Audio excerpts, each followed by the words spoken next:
Stitch complete হয়েছে, এখন আমরা আলোচনা করব সিম নিয়ে।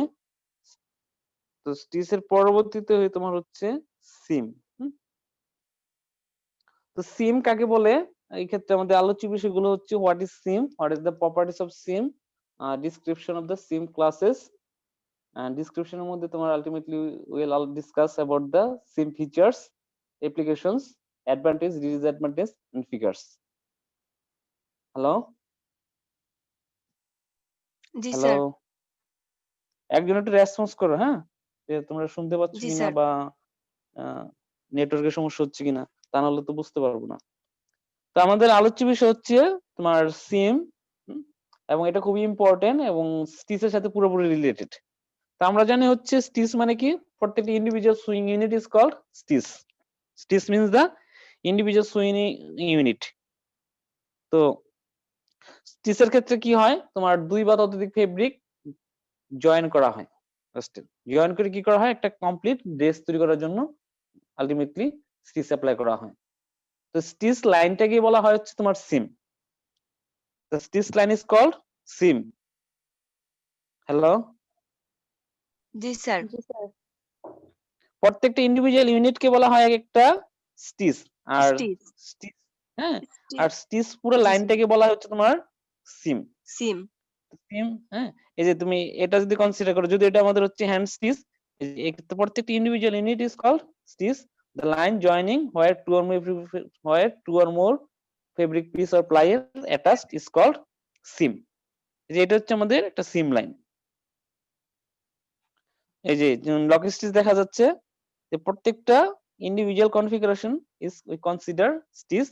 The swing line is considered as or termed as seam, SIM. where two or more piece of fabric are more attached. সাধারণত attached. তোমার কি হয়, আমরা জয়েনিং করি সাধারণত দুইটা ফেব্রিকই, ম্যাক্সিমাম ক্ষেত্রে সাধারণত দুইটা ফেব্রিকই জয়েন করা হয়। অনেক ক্ষেত্রে তোমার একটু ব্যতিক্রমী হয়, যেমন তোমার অনেক সময় তিনটা হতে পারে, আবার অনেক সময় একটা হতে পারে। কোন ক্ষেত্রে একটা ফেব্রিক জয়েন করা হয়, যেমন আমাদের প্যান্টের লুপ স্যার তৈরি করার জন্য প্যান্টটা বেল্ট লুপ, প্যান্টের বেল্ট লুপ তোমার একটা ফেব্রিকে ফোল্ড করে তোমার করা হচ্ছে না। হ্যালো, জি স্যার। বেল্ট লুপ গুলো যখন আমরা তৈরি করি, তখন তোমার একটা ফেব্রিক পিসকে তোমার হচ্ছে ফোল্ড করে তোমার করা হচ্ছে, স্টিচ দেওয়া হচ্ছে। আবার অনেক সময় আমরা তোমার করি, যেমন ওই লেডিস স্কার্ট তৈরি করি, অথবা তোমার এখন তোমার তিনটা ফেব্রিকও অ্যাটাচ করা হয় একসাথে। এরকম হচ্ছে একটু ডিফারেন্সেস। আর নরমালি হচ্ছে কি, দুইটা ফেব্রিক পিস একত্রে তোমার ওভারল্যাপিং করে স্টিচ দেওয়া হয়, তখন স্টিচ লাইন কি বলা হয়, কি সিম। সিম। বুঝতে পারছো? জি স্যার। তো সিম means the line along which a number of layers of fabrics are joined is called the seam. Seam can be created by sewing of fabrics or joining the fabrics in other alternative method. তো আমরা সিম কিভাবে তৈরি করতে পারি, swing করে, অথবা তোমার হচ্ছে alternative method of joining. Alternative method joining means except sewing the other method is called alternative method. The other methods are welding, fusing, molding, adhesive, etc. is other methods. Hello, জি sir. জি sir. Normally তোমার হচ্ছে 99.9% অ্যাপারেলি তোমার কি করা হয়, swing করে তোমার join করা হয়। সুইং। দ্যাট মিন্স হচ্ছে নিডেল এবং হচ্ছে সুইং থ্রেডের মাধ্যমে আমরা যেটা অ্যাটাচ করি। কিন্তু এই নিডেল এবং সুইং থ্রেডের বাইরে যদি অন্য কোনো ভাবে আমরা অ্যাপারেল তৈরি করি, একে বলা হয় কি তোমার অল্টারনেটিভ মেথড। আন্ডারস্ট্যান্ড? এই অল্টারনেটিভ মেথড আবার অনেকগুলো আছে, যেমন তোমার ওয়েল্ডিং একটা মেথড আছে, ফিউজিং একটা মেথড, মোল্ডিং একটা মেথড, হ্যাঁ, অ্যাডহেসিভ একটা মেথড। অ্যাডহেসিভ মানে হচ্ছে তোমার হচ্ছে আলটিমেটলি অ্যাডহেসিভ পদার্থ দিয়ে বা গাম দিয়ে তোমার জয়েন করা। আমাদের শপিং ব্যাগ গুলো দেখছো না এখন, যে মডার্ন যে শপিং ব্যাগ গুলো তোমার ওই নন ওভেন ফেব্রিক দিয়ে তৈরি করা হয়। হ্যালো, জি স্যার। জি স্যার, ওইগুলা ওগুলোর মধ্যে স্যার আঠা দিয়ে লাগানো। হ্যাঁ, এগুলো তোমার অনেক সময় তোমার করা হয়, ফিউজিং করা হয়। তারপরে আমাদের ইন্টারলাইনিং আমরা অ্যাটাচমেন্ট করি কিভাবে, ইন্টারলাইনিং অ্যাটাচমেন্ট স্যার ফিউজিং করে। ফিউজিং মানে কি তোমার হচ্ছে নির্দিষ্ট তাপ এবং চাপ প্রয়োগ করে তোমার অ্যাটাচ করা হচ্ছে। রেজিনটা জি স্যার ওই ক্ষেত্রে কিন্তু আমাদের আলটিমেটলি সুইং থ্রেড প্রয়োজন হচ্ছে না। যেই ক্ষেত্রে আমরা সুইং থ্রেড না ব্যবহার করে অন্যভাবে তোমার জয়েনিং করব, এগুলো হচ্ছে অল্টারনেটিভ মেথডের জন্য। তো আমাদের সিমটা সেম, অর্থাৎ আমাদের হয়তো সুইং অথবা অল্টারনেটিভ মেথড অফ সুইং এর মাধ্যমে তৈরি করা হয়। তবে ম্যাক্সিমাম ক্ষেত্রেই ম্যাক্সিমাম অ্যাপারেল তোমার সুইং করা হয়।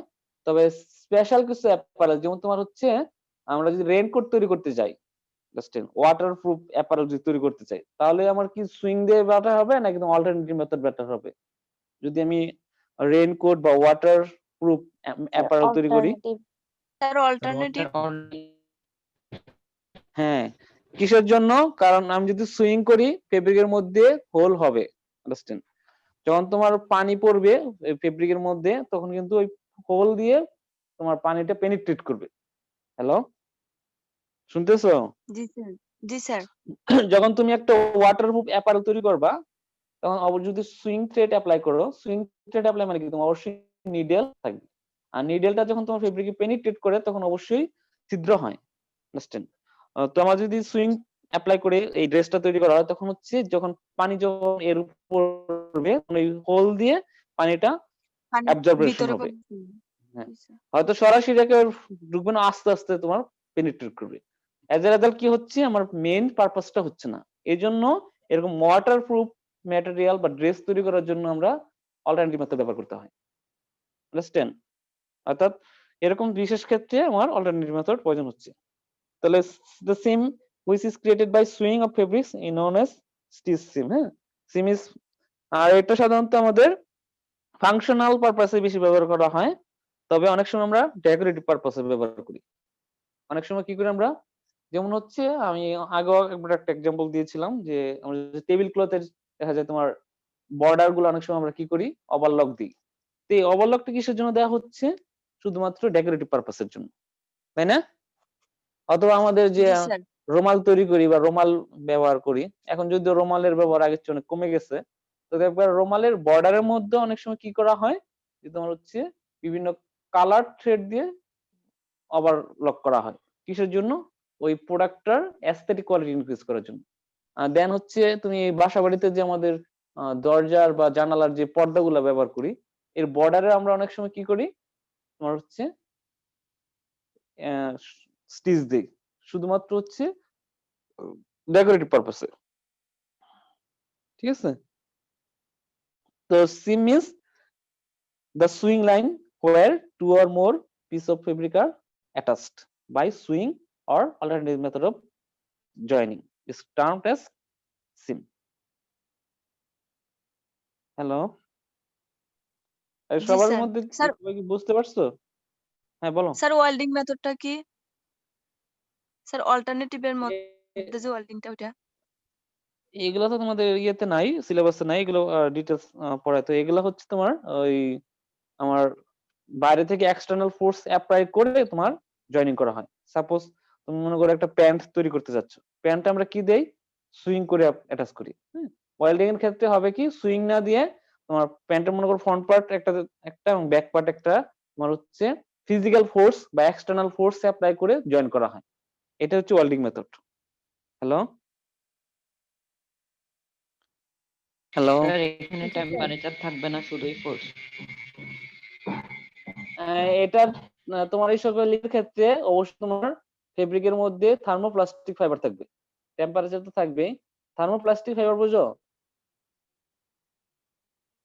হ্যালো, জি স্যার, শুনছি। থার্মোপ্লাস্টিক ফাইবার বলতে কিছু বুঝো? স্যার গলে যায় এরকম মনে হয় হ্যাঁ, যে সকল Plastic ফেব্রিকের sheet। মধ্যে বা ম্যানমেড ফাইবার থাকবে। থার্মোপ্লাস্টিক বলতে তোমার যে সকল fabric fibre content man-made fibre দিয়ে তৈরি হয় এবং হচ্ছে তোমার হিট দিলে মেল্টেড হয়। বুঝছেন? একটা নির্দিষ্ট হিট দিলে তোমার কি হবে, তোমার মেল্টেড হবে। যে সকল ফেব্রিকের মধ্যে থার্মোপ্লাস্টিক ফাইবারের পরিমাণ 65%, ওই রকম ক্ষেত্রে আমরা ওয়েল্ডিং অ্যাপ্লাই করব। অর্থাৎ তোমার এক্সটার্নাল ফোর্সের ফলে কি হয়, ওই ফাইবারটা মেল্টেড হয়, মেল্টেড হয়ে একটার সাথে আরেকটা অ্যাটাচমেন্ট হয়ে যায়। This is called welding method. Hello, শুনতেছো? জি স্যার। অর্থাৎ ফিজিক্যাল ফোর্সের ফলে কি হয়, ওই ফাইবারটা মেল্টেড হয়। হ্যাঁ, তুমি যখন কোনো হাতুড়ি দিয়ে কোনো কিছু জায়গায় কোনো কিছু যখন করো, প্রেসার দাও, তখন কি ওর মধ্যে কি হয়, ফ্রিকশন হয় না? ফ্রিকশনের ফলে কি তাপ উৎপাদন হয় না?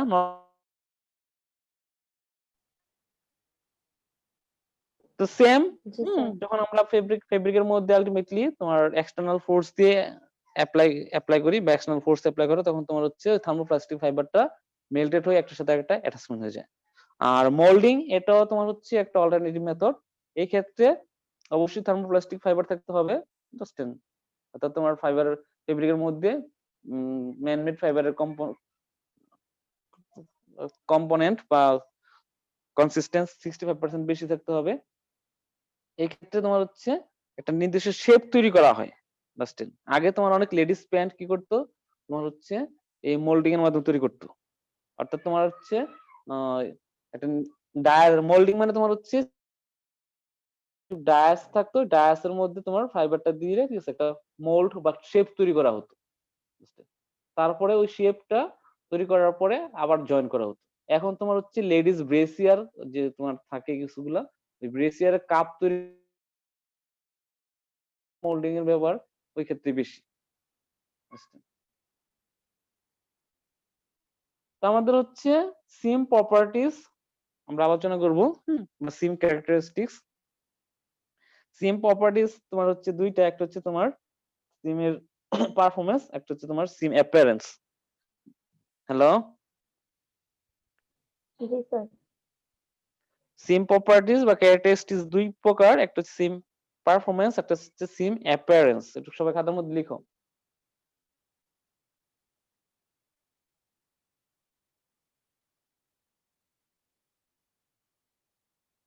স্যার আরেকবার একটু বললে ভালো হতো। সিম পারফরম্যান্স হ্যাঁ, আর হচ্ছে সিম অ্যাপিয়ারেন্স। সিমের প্রপার্টিজ বা সিম ক্যারেক্টার